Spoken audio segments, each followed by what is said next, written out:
Oi pessoal, tudo bem? Como é que vocês estão? Eu vou gravar essa aula, vamos ver se ajuda vocês, né? E é um teste, né? Então tenha um pouco de paciência. Não sei se você se lembra, nós estamos falando de citologia, que é o estudo das células. E a primeira estrutura que nós vamos estudar é a membrana plasmática.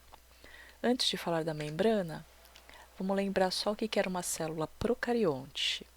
Procarionte se refere a uma célula primitiva, que ainda não tinha membrana nuclear, carioteca.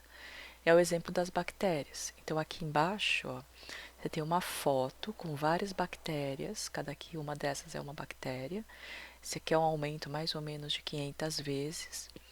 E aqui do lado direito tem várias bactérias. Aqui é um aumento de 15.000 vezes no microscópio eletrônico.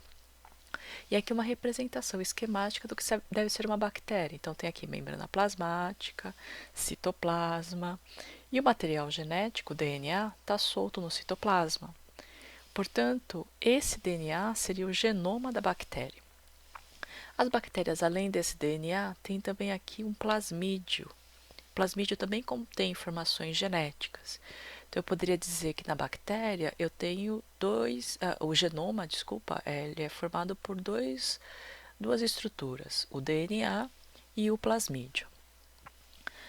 A célula eucarionte é essa célula que a gente está mais acostumado a ver. Então, aqui, por exemplo, eu tenho uma foto de várias células. Essa parte clara é o citoplasma, a parte escura é o núcleo. Então, você consegue ver o núcleo de todas as células aqui. Aqui foi um aumento de 400 vezes. Então, eu teria aqui ó, membrana plasmática, citoplasma e núcleo. Essas coisinhas mais escuras dentro dos núcleos é o DNA que está mais evidente ou menos evidente. Eu poderia representar essas células dessa maneira aqui, olha, na forma de um esquema. Então, tem aqui a membrana plasmática, o citoplasma e o núcleo. Essa membrana que ele está chamando de membrana nuclear é a carioteca. E a carioteca, ela guarda dentro de si o DNA na forma de cromossomo, o nucleolo, que são algumas regiões do cromossomo, e todo o material genético da célula. Então, quando eu falo do genoma da célula eucarionte, ela está dentro do núcleo. E no citoplasma, tem várias estruturas, né? Tem complexo golgiense, centríolo, retículo endoplasmático, mitocôndria, lisossomo. Essas estruturas representam as organelas da célula. Então, a célula eucarionte tem carioteca e organelas. Imagine que eu tenho aqui uma outra célula, né? E aí eu estou vendo aqui, olha, a membrana plasmática em azul. Aí eu cortei a célula, tirei um pedaço. Estou vendo aqui a parte de dentro, o núcleo, o citoplasma e as organelas citoplasmáticas, essas estruturas que estão aqui. E aqui a membrana plasmática. Essa membrana, ela permite a entrada e a saída das substâncias da célula. Então, se eu olhar essa estrutura mais de perto, o que eu vou ver é essa estrutura aqui, olha. Né? Então, tem uma dupla camada, uma bicamada de fosfolipídios, tem proteínas que atravessam a membrana e às vezes tem algumas substâncias que ficam aderidas a essas proteínas. Essa aqui é a figura que está no seu roteiro de estudo. Então, aqui, ó, a bicamada estaria aqui, bicamada de fosfolipídios. As proteínas que podem atravessar inteiramente a membrana ou parcialmente, tem vários tipos de proteínas. E você pode ter outras substâncias, como colesterol. Aqui eu tenho um glicolipídio, né? É um carboidrato ligado a um lipídio. Aqui eu tenho um carboidrato ligado a uma proteína, então eu chamo de glicoproteína. E assim por diante. Essa membrana, ela vai permitir a passagem de substâncias, e nós já tínhamos visto isso. O primeiro critério que a membrana usa para selecionar é o tamanho da substância. Por exemplo, ó, aqui eu tenho um alvéolo pulmonar. Essa membrana aqui é formada por várias células. Eu tenho aqui vasos sanguíneos, que também são formados por células, e eu tenho as células do sangue. Como que é possível que o oxigênio e o gás carbônico sejam trocados do pulmão com os vasos sanguíneos através das células? Então, é isso que a gente vai tentar entender aqui. Esse primeiro transporte, que acontece através da membrana plasmática, a gente vai estudar a difusão. Então, imagina que eu tenho aqui, olha, aqui a membrana plasmática, a bicamada de fosfolipídios, moléculas aqui fora, por exemplo, moléculas de oxigênio. Aqui eu tenho o meio extracelular e aqui o intracelular, dentro da célula.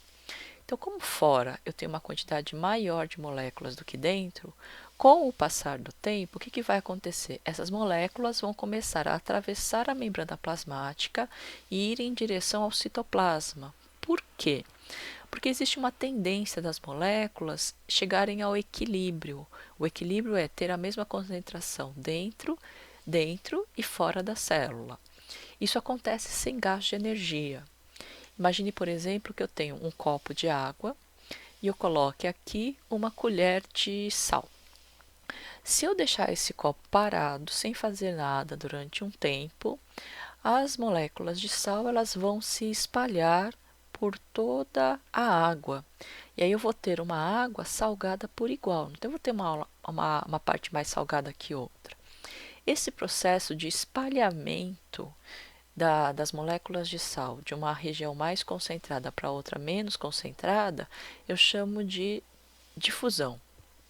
Então, a difusão, ela implica uma análise do movimento do soluto. Aqui o soluto seria o sal e o solvente seria a água. Então, o soluto sai de uma região mais concentrada e vai para outra menos concentrada. Para poder sintetizar, olha, difusão. Então, é a passagem de soluto, é o soluto que vai de um lugar para o outro. O soluto vai de uma solução mais concentrada para outra menos concentrada. Essa diferença de concentração nós chamamos de gradiente de concentração. E isso ocorre sem gasto de energia. Por isso, chama-se transporte passivo. Então, difusão é um tipo de transporte passivo, onde o soluto sai de uma solução mais concentrada para outra menos concentrada. Essa figura também estava na sua atividade, né? Vamos tentar entender ela um pouquinho melhor. Ó. Imagina que aqui seja a membrana plasmática de uma célula. Aqui dentro o citoplasma, aqui fora o meio extracelular. Vamos considerar duas substâncias, o gás carbônico, que são essas bolinhas mais clarinhas, e o gás oxigênio, que são as bolinhas mais escuras. Então, o gás carbônico tem maior quantidade dentro da célula e em menor quantidade fora da célula. Como o gás carbônico consegue atravessar a membrana plasmática, sem nenhum gasto de energia, o que vai acontecer? As moléculas de CO2 saem da célula. Elas vão da parte mais concentrada para menos concentrada, a favor do gradiente de concentração, sem gasto de energia. Então, transporte passivo, difusão. A mesma coisa com o oxigênio, veja, eu tenho mais moléculas de oxigênio fora da célula do que dentro. Então, por difusão, o que vai acontecer? As moléculas de oxigênio tendem a entrar através da membrana plasmática sem gasto de energia, para que possa chegar a um equilíbrio, ter a mesma concentração dentro e fora da célula. Isso é percebido, então, melhor no processo de respiração. Então, imagina que aqui está o alvéolo, que é a menor parte do pulmão, né, o finalzinho do pulmão, e aqui é o ar chegando, o ar que você inspirou. PO2 é a concentração de oxigênio, PCO2 é a concentração de gás carbônico. Então, quando você inspira, o ar tem mais ou menos 160 milímetros de mercúrio de pressão de oxigênio. Então, é como se fosse a concentração de O2. E quando eu tenho nesse ar inspirado, eu tenho 0,23 de gás carbônico. Quando ele entra no alvéolo, ele vai encontrar aqui um ar residual. Ar residual é um ar que não saiu ainda, que está lá. Então, quando esse ar residual encontra o ar inspirado, a concentração aqui dentro do alvéolo vai ser de 104 milímetros de mercúrio de pressão de O2 e 40 milímetros de mercúrio de pressão de gás carbônico. Aqui está passando um vaso sanguíneo, que está trazendo sangue vindo do corpo, chamado de sangue venoso. Esse sangue que vem do corpo, ele tem pouco oxigênio, aqui vai ter 40 milímetros de mercúrio, e vai ter mais gás carbônico, 45 milímetros de mercúrio de gás carbônico. Então, o que vai acontecer? O CO2 vai sair da célula, vai sair do vaso, vai entrar no alvéolo sem gasto de energia e a favor do gradiente de concentração, quer dizer, da área mais concentrada para outra menos concentrada.